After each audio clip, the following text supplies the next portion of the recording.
Hello world, hello America. This is Joe Hayek with another RuPaul review, and I am not happy.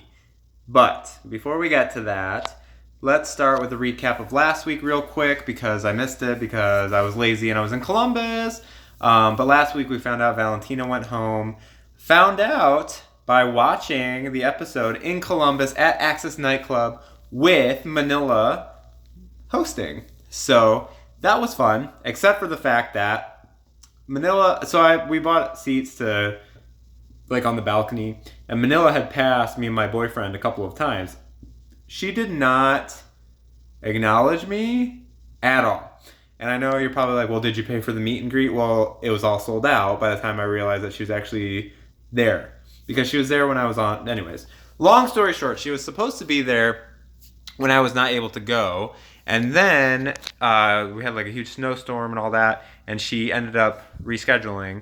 And so when I found out that she was going to be there, all the meet and greets were sold out. So, anyways, I was literally like half a foot away from her. She walked by me. And I was like, Manila, hi! Didn't even acknowledge me, completely ignored me. I was like, okay, I see how it is, no problem. But alas, I love her. She's awesome. So, anyways, fast forward to this week. Sad that Valentina's gone. I think it was reasonable for her to go. Latrice did well last week. Valentina has not been stepping up her game. It's one of those things where it's like, I wish she did finally step up, but she did not. So, now this week we got 6. Latrice is still in there. She should be gone. We have Monet, we have Monique, we have Trinity, we have Manila, we have Naomi. Monet, Monique, Trinity, Manila, Naomi, and Latrice.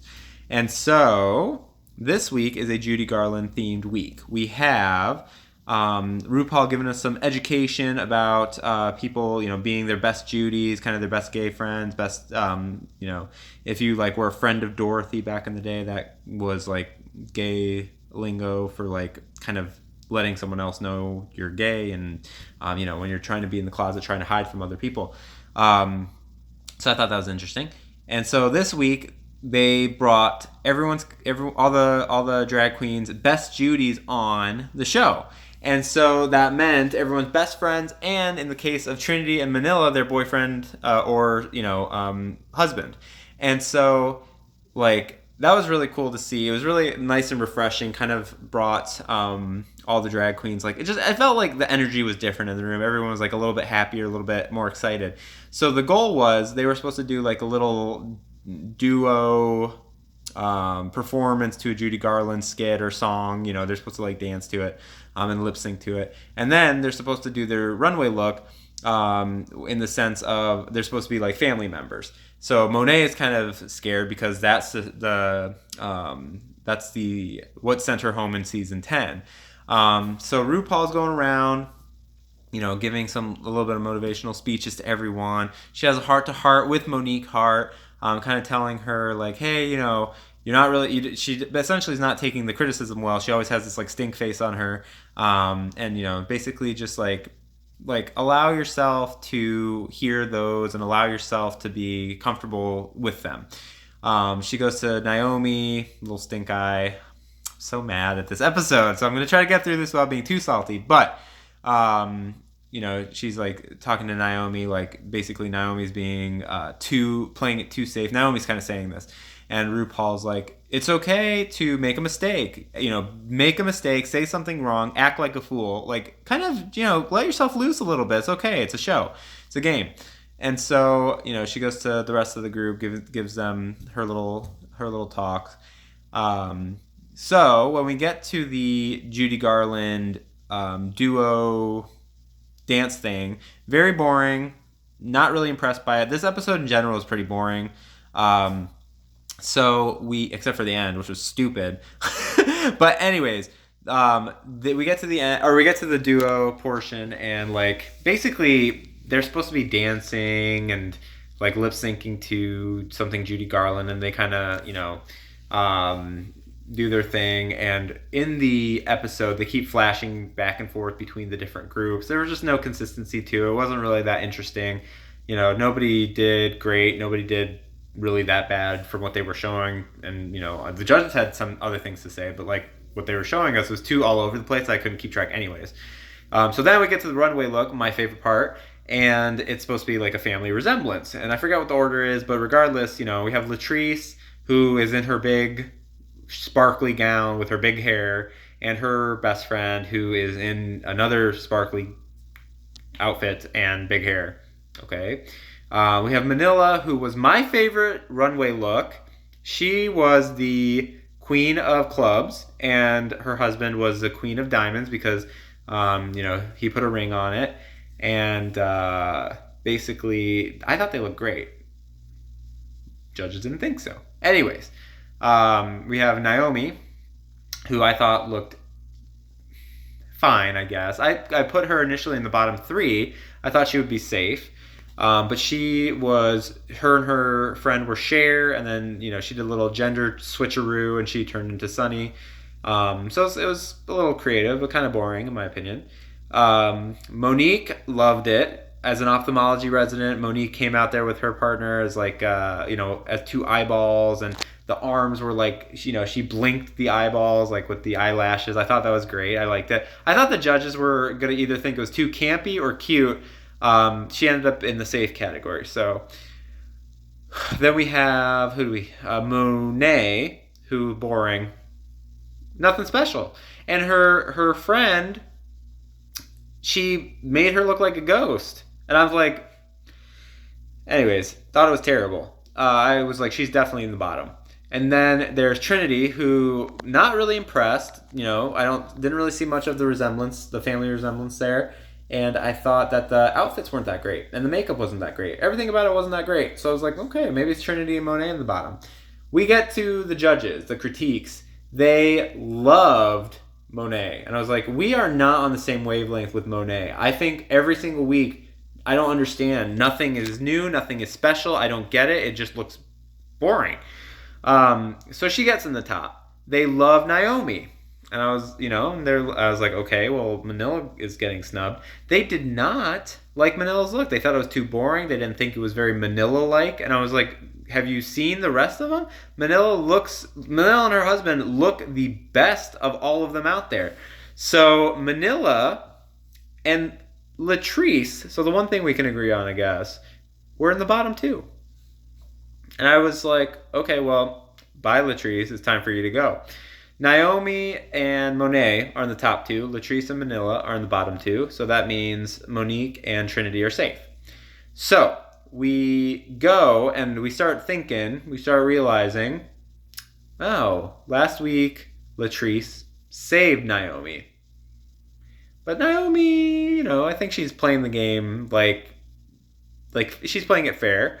So we'll see how that goes. Monet, she probably would send home Latrice, right? But then if you think back, Manila chose Monet over Latrice when Monique had beaten Manila for Monique to send Latrice home. So you're like, uh-oh, I don't know, actually. This is kind of a toss-up. So they are talking to the girls, and Manila is just basically letting her track record play for itself. She's very confident, which I think was a little bit of a turnoff, but at the same time too, like, she's not wrong. She's the best one. She's won the most, and she hasn't been in the bottom until this point. Like, her record speaks for itself. She doesn't have to prove anything.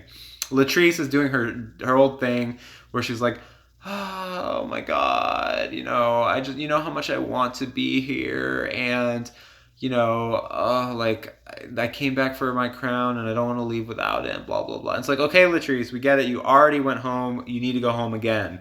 So fast forward to the lip sync. Monet versus Naomi. They're singing to a Judy Garland song, and Monet was non-existent. Literally, I don't think she even moved the entire time. At the end, she pulled out her umbrella and had sparkles coming out of it. Very boring. So by default, Naomi, all she had to do was move one time and she won. But Naomi was doing her little her back bending, and she did her little leg drag across the floor. Boring, seen it already. Whatever. Hopefully, you have something else in your bag, because if you just keep doing that over and over again, I hope everyone realizes that you got nothing else left. What's going on? So Naomi wins. Now we have Manila and Latrice that Naomi has to pick from. And Naomi is all like, well, the person that I chose to send home was really like uplifting, and I'm sorry I have to send you home. And I was like, okay, it was probably Latrice, because Latrice saved Naomi. She's sorry for sending her home, even though she like believes in her and all that.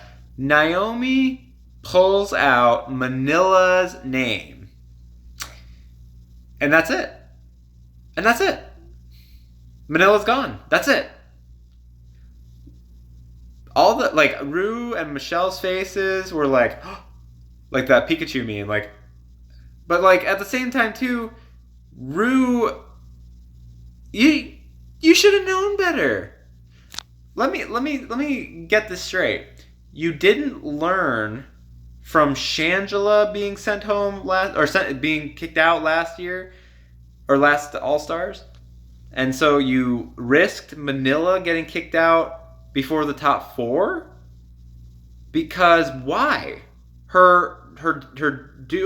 She did great and her look was great. Just because it wasn't anything super flashy, well, neither was Trinity's. You know what I mean? Well, also neither was really Monet's. It blows my mind what made, they really emphasized the like duo dance thing that we didn't even really get a good view at anyways. And it was like so haphazard in the way that they showed it to us. I was not happy, and I'm still not happy. And so I spent tonight sending tweets, sending Manila, uplifting messages, even though she'll never read them, and she didn't even give me the time of day in Columbus, and I still care this much because it's just something you realize. Like, you watch these shows and you really know that these people don't know anything about you. They don't really care too much.